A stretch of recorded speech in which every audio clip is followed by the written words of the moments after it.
और बच्चों कैसे हो? सबसे पहले तो thank you for all the love and appreciation. मेरी तरफ से भी ढेर सारा प्यार। ये देखो मैं क्या लेके आया आपके लिए। All thanks to you.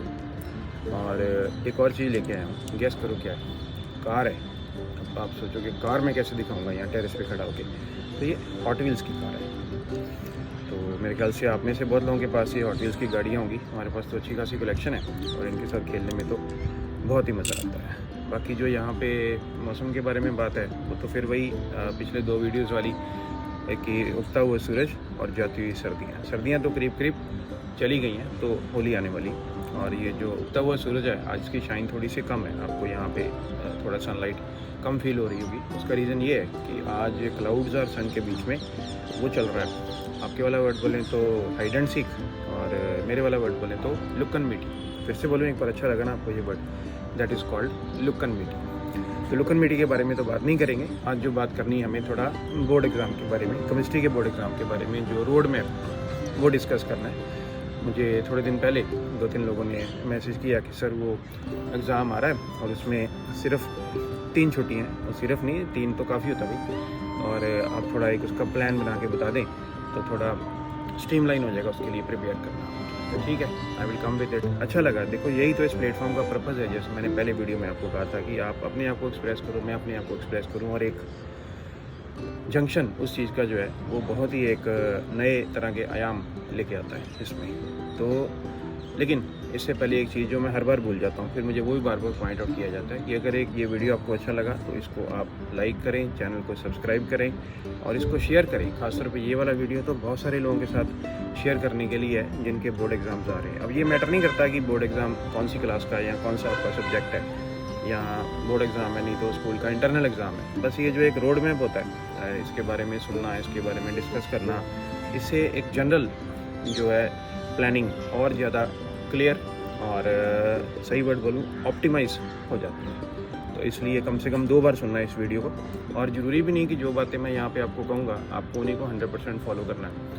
आपके पास कोई अपना प्लान हो सकता है, वो बहुत बढ़िया हो सकता है। बिना प्लान के ही रेगुलर स्टडी करके सबसे आगे निकल जाएं, वो भी ठीक है। लेकिन इन सब चीज़ों को डिस्कस करने से एक ऑरा बनता है, और वो जो ऑरा बनता है उसके अंदर से एफिशिएंसी बहुत बढ़िया निकल के आती है। तो फिर से पिछली बार रह गया था, मैं फिर से एक बार कहूँगा कि वो वीडियो को लाइक करना, सब्सक्राइब करना, चैनल को शेयर करना बाकी लोगों के साथ। एक वो नीचे बेल बटन करके होता है, उसको दबा के रखना। और फिर वो कहना ज़रूरी है ना कि 2-4 लोगों के फ़ोन पकड़ के वहाँ से भी सब्सक्राइब कर देना। और सबसे इम्पॉर्टेंट, कमेंट सेक्शन में मेरे से मिलना जरूर। मैं हर एक कमेंट का रिप्लाई करने की कोशिश करता हूँ अपनी तरफ से। तो आप जितना ज़्यादा एक्सप्रेस करते हैं उतना ज़्यादा अच्छा लगता है, दिल को छू जाता है। तो अब हम बात करते हैं केमिस्ट्री के बोर्ड एग्ज़ाम की। केमिस्ट्री के बोर्ड एग्ज़ाम में मुझे बताया गया कि 3 छुट्टियाँ हैं। पिछला एग्ज़ाम जिस दिन होगा उसके बाद नेक्स्ट 3 दिन हॉलीडे है और उसके बाद केमिस्ट्री का एग्ज़ाम है। तो मैं कहूँगा ये 3 नहीं है, इफेक्टिवली हमारे पास ये 4 दिन है। एक तो वही दिन हो गया जिस दिन आपका पिछला एग्ज़ाम ख़त्म होगा, और उसके बाद 3 और। तो let us consider them day 1, day 2, day 3 and day 4, and day 5 will be the exam of chemistry. तो डे 5 पे तो हम नहीं रखेंगे कुछ ज़्यादा पढ़ने के लिए, 1, 2, 3, 4 में इसको स्प्लिट करेंगे। अब सबसे पहले मैं पहले 3 दिन को आपको क्लासीफाई करके दूँगा, डे 1, डे 2, डे 3। तो केमिस्ट्री के 3 पोर्शंस हैं, इनऑर्गेनिक केमिस्ट्री, ऑर्गेनिक केमिस्ट्री और फिजिकल केमिस्ट्री। जो मेरा फेवरेट ऑर्डर है 3 दिन के लिए, आपका ऑर्डर कुछ और हो सकता है, उस पर चलें, लेकिन ये मेरी बातें सुनने से एक ऑरा बनेगा and the aura will be just beautiful. तो डे 1 के लिए इनऑर्गेनिक केमिस्ट्री, डे 2 के लिए ऑर्गेनिक केमिस्ट्री और डे 3 के लिए फिजिकल केमिस्ट्री। डे 4 पे क्या करेंगे उसके बारे में हम इस वीडियो के एंड में बात करेंगे। वीडियो के एंड तक बने रहिए। ये भी डायलॉग बोलते हैं ना वीडियो में, तो फिर चलो मैं भी बोल ही देता हूँ कि इस वीडियो को एंड तक देखें। तो पहले डे 1 पे आते हैं इनऑर्गेनिक केमिस्ट्री। डे 1 पे इनऑर्गेनिक केमिस्ट्री रखने का जो रीज़न जो मुझे समझ में आता है कि डे 1 वो है जिस दिन आप अपना पिछला एग्ज़ाम दे के आएंगे। थोड़ा सा उस दिन आप रिलैक्स भी करेंगे और थोड़ा सा हो सकता है घर आके रेस्ट भी करनी पड़े, तो इफ़ेक्टिवली बहुत ज़्यादा टाइम नहीं मिल पाएगा। और इनऑर्गेनिक केमिस्ट्री में जो काम है वो आपका उस दिन में हो जाएगा। एक तो ये रीज़न है। दूसरा रीज़न ये है कि इनऑर्गेनिक केमिस्ट्री में हो सकता है कुछ चीज़ें थोड़ी फॉरगेटफुल हों, तो फिर वो डे 4 पे उनको थोड़ा अकोमोडेट एक बार फिर से कर सकते हैं। तो फिर 2 अलग अलग टाइम मिल जाएंगे इनऑर्गेनिक केमिस्ट्री को करने के लिए, ताकि एकदम स्ट्रॉन्ग आपके सारे पॉइंट्स हो जाएँ। अब इनऑर्गेनिक केमिस्ट्री में जब बात करें तो इसमें 2 तरह के व्यू पॉइंट रहते हैं। एक व्यू पॉइंट जो एकदम डोमिनेट करता है, मैक्सिमम लोग कहते हैं कि सर वो इनऑर्गेनिक केमिस्ट्री ये तो लर्निंग ही है, कई कहते हैं ये तो सर ऐसे याद ही करने वाला प्रोग्राम है, तो ये मैं एंड में कर लूँगा, या इसका क्या है सर, ये तो याद ही करना है ना, इसमें कोई ऐसा खास है नहीं। लेकिन ऐसी बातें हैं नहीं, क्योंकि अगर इसको एक ब्रॉडर पर्सपेक्टिव से देखें तो इसमें 2 तरह के विज़न हैं। अगर तो आपने इनऑर्गेनिक केमिस्ट्री के सारे लेक्चर्स अच्छी तरह से अटेंड किए और पूरी तरह से एंजॉय करते हुए नोट्स को पढ़ा है और बुक को भी पढ़ा है और उसके क्वेश्चन को साथ साथ जो आपको होमवर्क दिए जाते हैं, एक्टिविटीज़ दी जाती हैं, उनको किया, फिर तो इनऑर्गेनिक केमिस्ट्री बिल्कुल ऑर्गेनिक और फिजिकल की तरह is a very beautiful journey. और अगर आपने इस तरीके से नहीं पढ़ा है, अगर पहले से ही किसी ने आपके मन में डाल के रखा कि ये तो याद करने वाला है, इसको बाद में कर लेना, ये जल्दी हो जाता है, अगर कुछ ऐसा है, या कई बार ये मन में डाल के रखा रहता है कि ये तो याद करने वाला है, ये करना थोड़ा मुश्किल है, तो दोनों में से कुछ भी अगर बात है, then you have just missed the beauty of inorganic chemistry. और ये ब्यूटी वर्ड सिर्फ इनऑर्गेनिक नहीं, ऑर्गेनिक, फिजिकल और आई बिलीव कि हर एक सब्जेक्ट जो भी सीखा जाता है या सिखाया जाता है उसके साथ एसोसिएटेड रहता है। लेकिन हमें उस ब्यूटी को मिस नहीं करना चाहिए।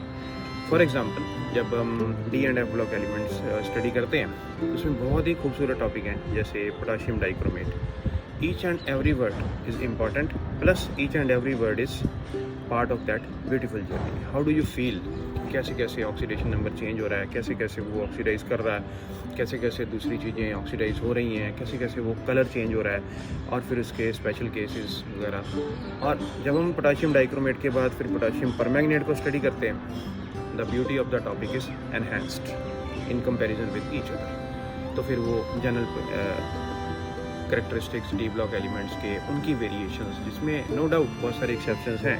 आई कैन अंडरस्टैंड कि वहाँ पे it is mandatory to memorize some points, but still the whole process is very beautiful. और फिर वो ऐसी जो बात काफ़ी लोग कहते हैं, मैं भी कहता हूँ, if you trust the process it will be A more beautiful process and more satisfying type of process.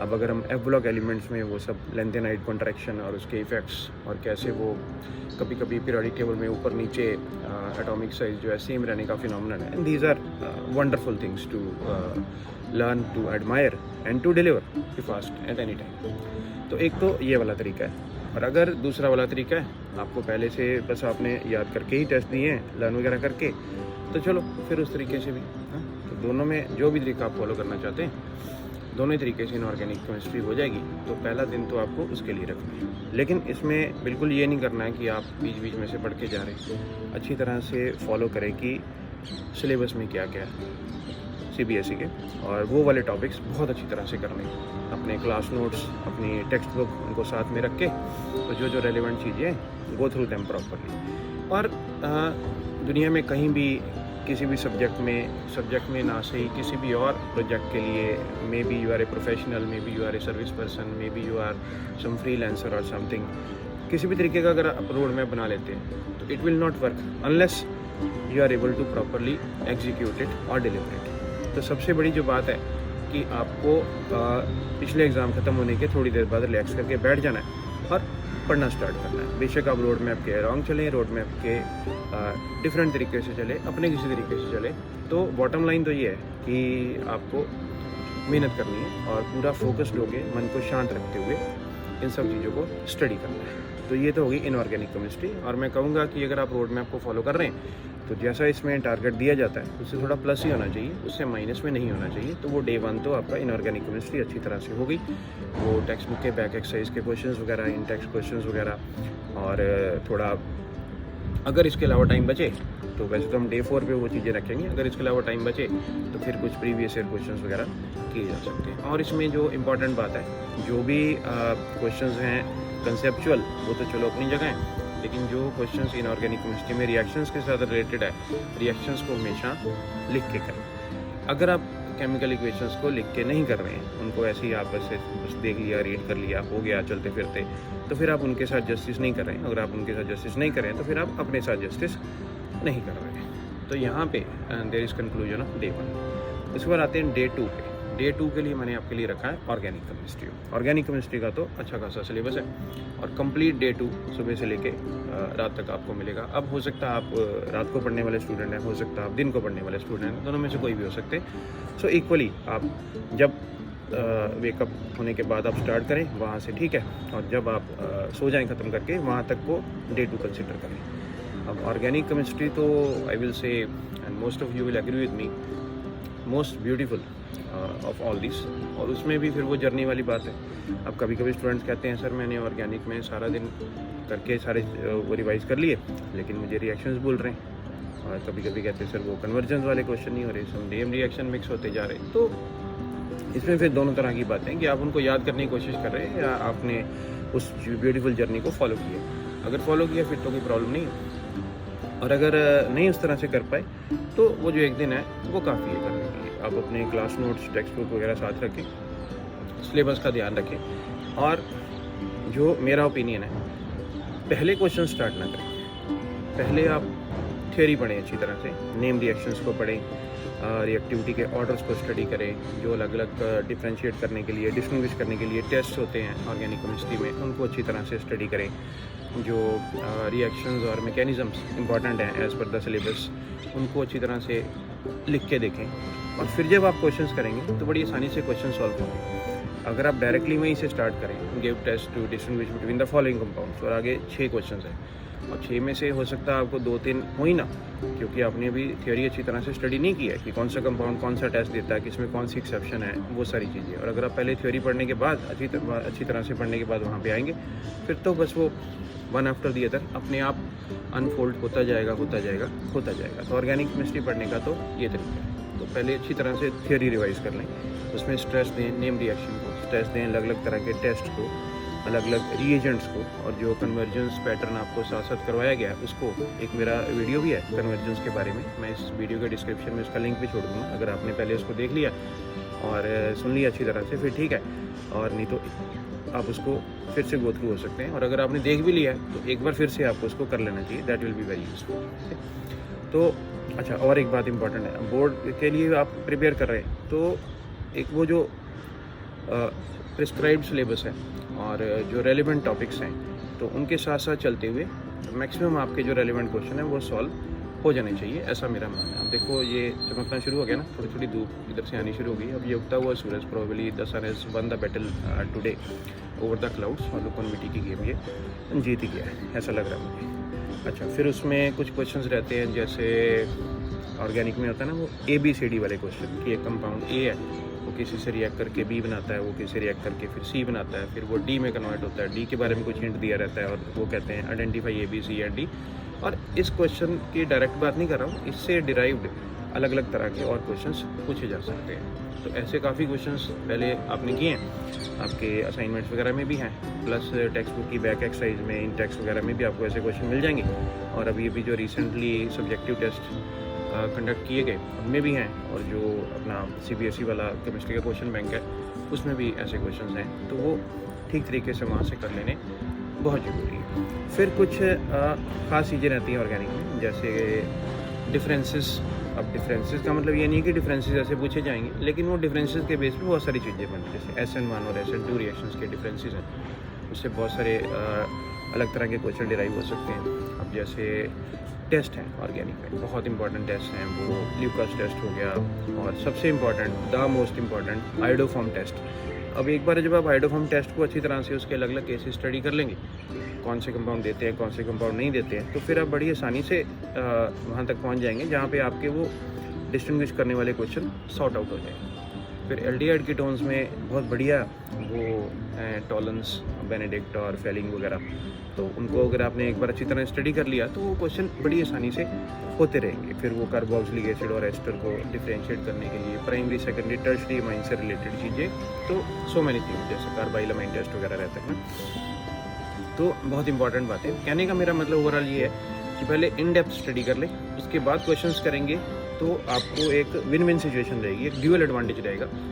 Theory part आपने बहुत अच्छी तरह से कर लिया, प्रॉब्लम सेक्शन आपका एकदम से फ्लो होगा, उसमें टाइम ज़्यादा नहीं लगेगा।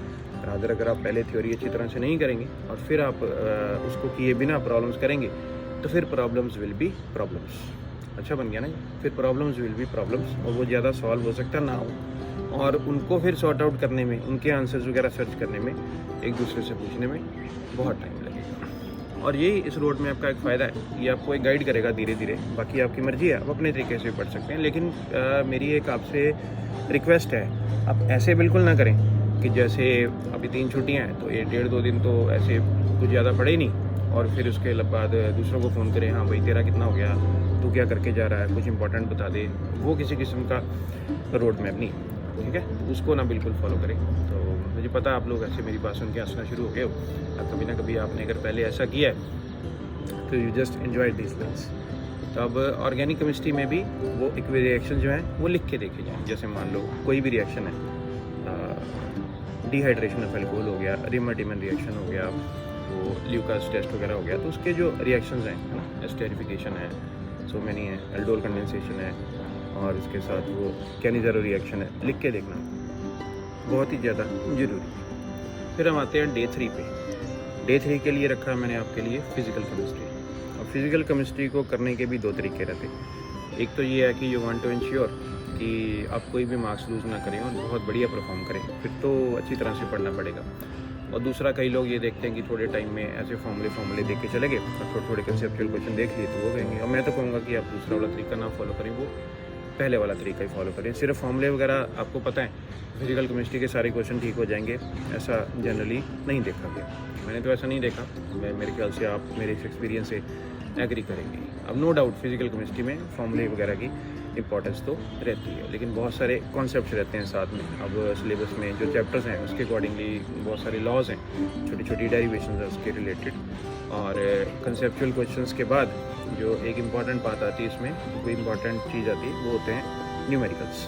अब ये जो न्यूमेरिकल्स हैं उनको सॉल्व करना बहुत ज़रूरी है। जो भी न्यूमेरिकल्स आएंगे, मन एकदम शांत होना चाहिए, आपका कॉन्सेप्ट रेडी होना चाहिए, फॉर्मूला आपको पता होना चाहिए, और जो एंड स्टेज है कैलकुलेशंस बिल्कुल ठीक होनी चाहिए। इसलिए एग्ज़ाम से पहले थोड़ी बहुत प्रैक्टिस करना रेलेवेंट क्वेश्चंस की, जो पिछले आए हुए क्वेश्चंस हैं, बहुत ज़्यादा ज़रूरी है। तो वो डे 3 पे आप फिजिकल केमिस्ट्री एक एक चैप्टर करके, जो भी जितने भी टॉपिक्स हैं, जितने आपके वर्किंग आवर रहेंगे उस दिन, उसको इक्वली डिवाइड करें चैप्टर्स में, और डिवाइड करने के बाद उतने उतने टाइम में वो चैप्टर ख़त्म हो जाना चाहिए। अब ऐसे नहीं करना कि मान लो 3 चैप्टर हैं तो शाम तक अभी पहला चैप्टर ही चल रहा है कि मैंने बहुत अच्छे से करके जाना है, और बाद में फिर दूसरे 2 चैप्टर में मैं फॉर्मूले देख लेता हूँ, ये मैंने किए हुए हैं। डू नॉट डू दिस, बिल्कुल भी, है ना। मेरी बात आप अगर मानेंगे तो ऐसा बिल्कुल भी नहीं करना। इस बात पे आपको फिर से ये ऑटोवेल की गाड़ी दिखा रहा हूँ, पर ऐसा करना ना, ठीक है। अच्छी तरह से उसको करके जाना। जो लॉज वगैरह हैं उनकी स्टेटमेंट्स, उनके रिलेटेड जो कॉन्सेप्ट्स हैं, अलग अलग कभी कभी केसेस होते हैं, क्या चीज़ कहाँ पे यूज़ की जाती है, वो वाली टाइप के क्वेश्चंस, और फिर उससे रिलेटेड न्यूमेरिकल, वो जो टेक्स्ट बुक में जो न्यूमेरिकल्स दिए रहते हैं और बैक एक्सरसाइज में, और जो कॉपी पे आपको साथ साथ करवाए हुए हैं क्लास में, दैट इज़ सफिशिएंट, काफ़ी हो जाता है एक दिन में पढ़ने। और मोर ओवर जो भी आप करें इसको, जैसे मैंने पहले कहा, मन शांत रख के करें और एकदम से इसको एंजॉय करते हुए करें, उससे सबसे ज़्यादा बेनिफिट होगा। एंजॉय करते हुए तो पढ़ना ही चाहिए, कोई भी सब्जेक्ट हो। मैं तो कहता हूँ कोई भी काम, जैसे मैं ये वीडियो बना रहा हूँ, बहुत ज़्यादा एंजॉय करता हूँ, फिर जैसे बीच बीच में धूप पड़नी शुरू हो गई तो मज़ा आ रहा है मुझे कि वो one is winning the game of that लुकन MIDI kind of thing. तो फिजिकल केमिस्ट्री का हो गया, ऑर्गेनिक केमिस्ट्री का हो गया, और इनऑर्गेनिक केमिस्ट्री का हो गया। अगर आप इस तरीके से इसको कर लेंगे, या इसका 90 to 95% भी आप अचीव कर लेंगे, तो डे 3 के एंड पे you will be in a very comfortable position. Believe me, comfortable position का मतलब ये नहीं है कि बहुत सारे अच्छे नंबर आ जाएंगे, ऐसा कुछ पक्का हो गया। कंफर्टेबल पोजीशन का मतलब ये है कि वो जो एक कॉन्फिडेंस आएगा, वो जो एक मोरल आपका बूस्ट होगा, वो बहुत ज़्यादा आगे हेल्प करेगा, और एग्ज़ाम के दिन आप उन मूवमेंट्स को कैप्चर करेंगे। अगर आपने मेरे पुराने वीडियोज़ देखे हैं तो आप इस वर्ड को जानते हो कि what is the meaning of capturing the movements to score high in the exam. उसके बाद हम आएंगे डे 4।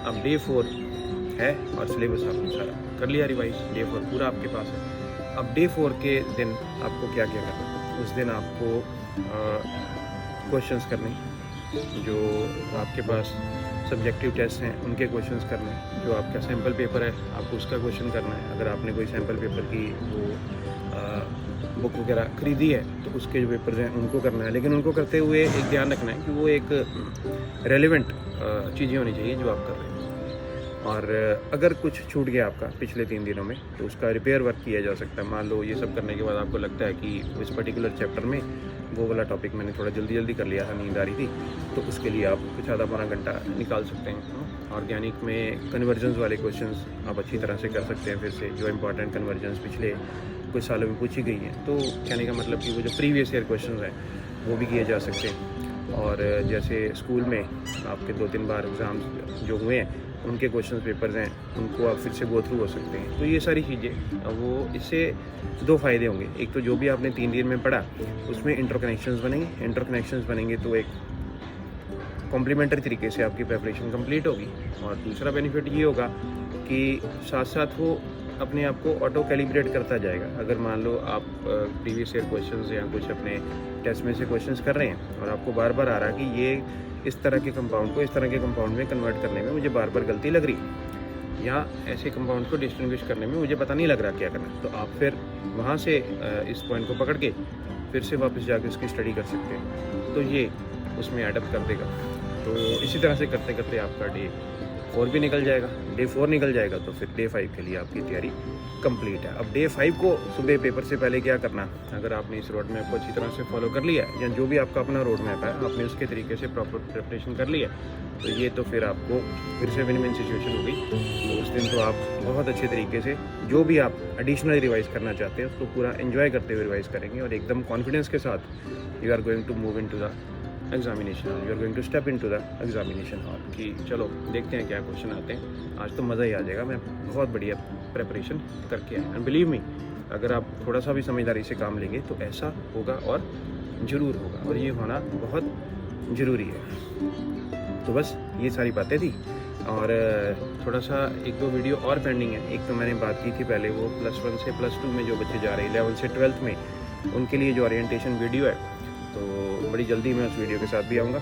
और एक वो जो उस दिन इंस्टाग्राम पे हमने एक्टिविटी की थी, तो कुछ जो डायलॉग्स हैं क्लासरूम से वो उनके रिलेटेड मैंने क्वेश्चंस पूछे थे, तो थोड़ी उसकी कलेक्शन मेरे पास आ गई है, तो उससे रिलेटेड एक बड़ा लाइट हार्टेड वीडियो वो भी आएगा। ये तो थोड़े पढ़ाई से रिलेटेड वीडियो आ रहे हैं ना, तो थोड़े सीरियस हैं, थोड़े नहीं, कभी कभी ये ज़्यादा ही सीरियस हो जाते हैं। पिछले 4-5 वीडियो आप देखें तो एक थोड़ा लाइट हार्टेड वीडियो भी बड़ी जल्दी आने वाला है। बाकी बड़ी खुशी से पढ़ो, और पढ़ने को हमेशा की तरह जो मैं कहता हूँ आप एंजॉय करो, कंप्लीट पढ़ के जाओ। अब इस तरह की गलती बिल्कुल भी ना करना कि अब डे 2 पे आप 4-5 घंटे सो लिए, फिर उठ के गिल्ट हो रहा है कि अब टाइम कम बचा, अब मैं थोड़ा शॉर्टकट निकाल लूँ या इंपॉर्टेंट क्वेश्चन किसी से पूछ लूँ। अच्छी तरह से पढ़ के जाना, और एग्ज़ाम के दिनों में जो एक सीरियसनेस है उसका एक डिफरेंट ही लेवल होना चाहिए। वो जो पुराना डायलॉग है, peeking in at the right time, that is most important, उसमें बिल्कुल भी गलती नहीं करना। So enjoy your day, enjoy your learning. Video तो वैसे ही एंड किया जाएगा, लेकिन उससे पहले फिर वही लाइक, सब्सक्राइब, शेयर ज़रूरी है। 2-3 लोगों के फ़ोन पकड़ के भी वो सब करना। और बस ही